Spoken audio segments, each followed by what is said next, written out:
Hello, everybody. Happy Halloween. It's October, and you know what that means. We're gonna read more creepypasta. Some really bad creepypasta. It's 3 this time. We have 3. What I want from you guys is to listen to these 3 stories and decide between the 3 of them which one is the worst. And because this is gonna take a while, I'm not gonna keep this introduction too long. Let's just go ahead and get right into it, alright? I was finally able to get my hands on an N64. I remember all the great times I had with it back in the days, and I finally found one with 2 controllers, 6 games, console for $10. The strange thing was that the kid who sold it to me had about 5 other people trying to buy it at his garage sale, but he only sold it to me. The game I was most excited for was Ocarina of Time. I had never beat it as a child, but I would now. I loaded up my system, booted it up, and inserted the WOAH cartridge. It was a gold one, so I was eager to do all the glitches. But at the title screen, Epona went faster than all the walkthroughs I saw. Figuring it was my imagination, I made a new file labeled Link. I went through the game, beating the Deku Tree. But when I tried to leave, the same kid who was there before wasn't gone. I tried to talk to him, but he said, "I hate you, Link," instead of warning me not to leave. I got freaked out because that doesn't happen in the game. But what was more freaky, that he kicked Link in the balls, knocking him down. He actually kicked his penis. He started kicking Link, beating him up until he bled. I cannot describe the terror I felt. This was happening on my N64. Link was transported to Death Mountain, and for some reason, Saria was there. And she threw Link down into a rolling rock. I was about to turn off my system, but it wouldn't. All the bosses were where Link was on the ground. He got up, looked around. The bosses lunged at him, actually tearing him to shreds. Not literally. But when the death music played, everything was normal. Saria came, and she had a match lit. She dropped it down onto Link's unconscious body and it burned. "Piece of shit," she said. She looked at the screen, said, "You've met with a terrible fate, haven't you?" And my system literally exploded! I'm a huge fan of the old Zelda games. One day, I had an itch to play the original Zelda. I sold my copy to a friend a few years back, so I didn't have one. I went on Craigslist and found a copy for free, and I was all like, all right! I drove to the house, and an old Chinese man gave me the game through the mail slot on his door. I took it home and immediately put it in my NES. I turned it on, and when the game started up, it did not show the title screen or anything. It started in the middle of the game, only it kinda looked different. Nothing was where I remembered it, and all the water was dark red like blood. There were no enemies, but there were dead people all over the ground. I continued on, thinking this was just a glitch. I walked like 2 inches, and the next screen was the final boss, and I was like, what? How'd I get here? Only I wasn't fighting Ganon, I was fighting Satan. I couldn't attack him, my sword did nothing. Then when he killed me, the game over screen came up, only it was red like blood. And instead of game over, it said, "Come join me in hell." I immediately freaked out and took the game out. I decided to play something else to calm my nerves. I put in Mario 3 because that game's fucking awesome. But when I turned it on, the red game over screen came on with a bunch of pentagrams and 666. I immediately turned it off and put in another game. This time, Super C. I turned it on, but the red game over screen came on again. This time with the message, "What? You don't want to play with me?" I tried to take the game out, but it wouldn't work. The Super C tape slowly turned into a red Zelda tape, red like blood. The controller wires wrapped around my neck and tried to strangle me. Blood squirted out of the TV and made a pentagram on me. The words on the screen changed to, "Join my death cult, mortal!" I screamed. I quickly grabbed the Nintendo Zapper next to my NES and shot the NES and cartridge. To my surprise, it worked. I was saved. I was so relieved that I gave that cursed game to my friend as a funny prank. That concludes my story. Goodbye. This isn't a stupid internet story. No, this is a true story. A story about my life, and how it was changed forever. I was just an intern working at Nintendo. I heard they were making a new Zelda game for the then new Wii. It ended up being Skyward Sword, but originally, it was something much different. A few months later, and I was fired from my job. But I heard that there was a delay in the Wii Zelda game. Anyways, I was feeling nostalgic and went to see if there were any Zelda games for sale.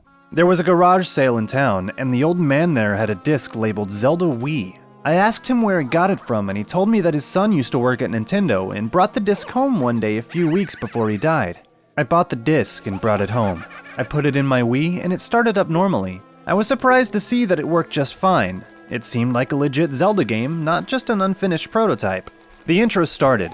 Link was riding on Epona, but it was blurry and far away. As it zoomed in and the screen cleared out, I saw that it wasn't Epona. It was a wolf. Link was riding on the back of a wolf. As Link came to a stop, he got off his steed and walked toward the camera. Then the screen cut to the logo, Legend of Zelda, Blood Moon Rising. Kind of a dark title for a Zelda game, but I pressed start. I started a new file and it opened with a cutscene mirroring exactly that of Ocarina of Time's opening, with Navi waking Link.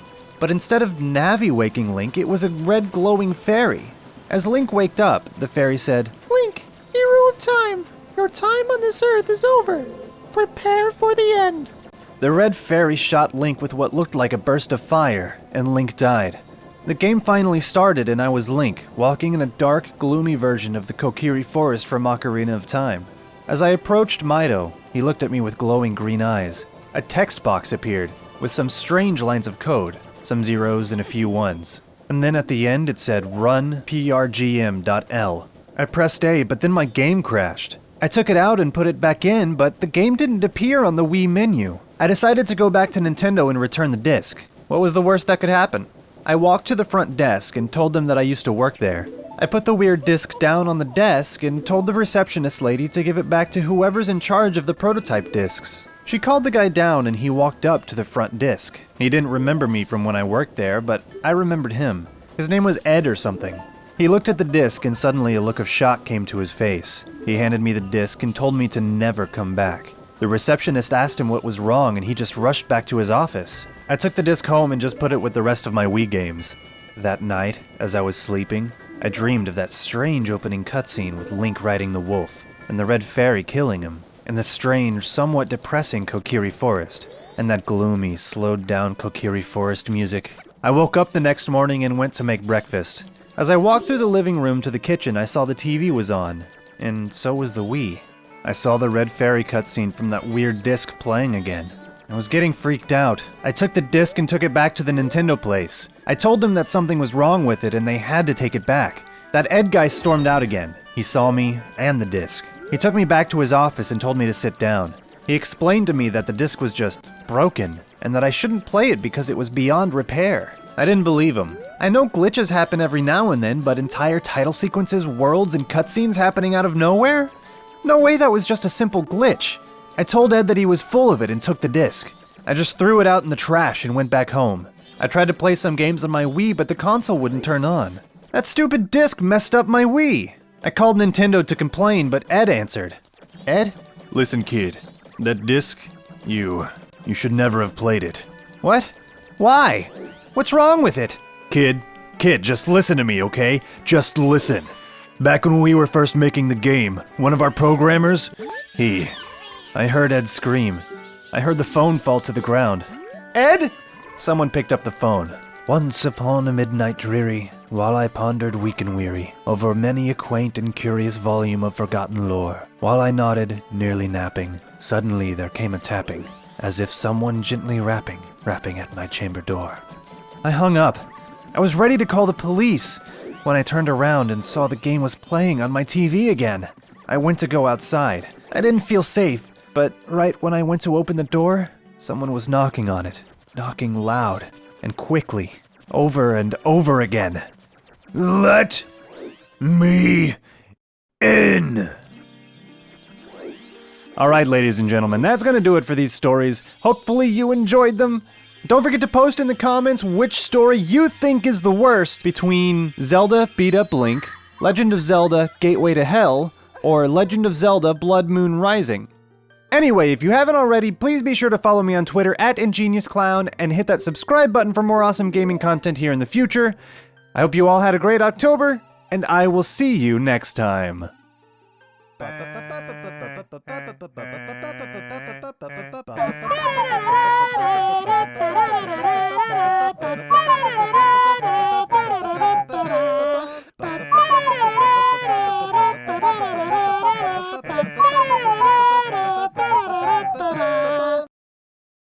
I had never beat it as a child, but I would now.